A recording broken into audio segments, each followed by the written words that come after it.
when you help people, when you are kind to people, it always has a ripple effect. I am an advocate of help, kindness, and I always tell people to be kind. Just be kind. Because you don't know where your kindness is going to get to. You don't know the impact your kindness is going to give to somebody.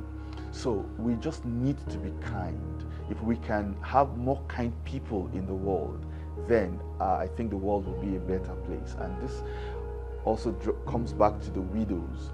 Most of these widows have not experienced genuine kindness, and that is why we set up SAFIF. Every widow who steps into this space, they always go back happy, they always go back refreshed. Why? Because we exude that kindness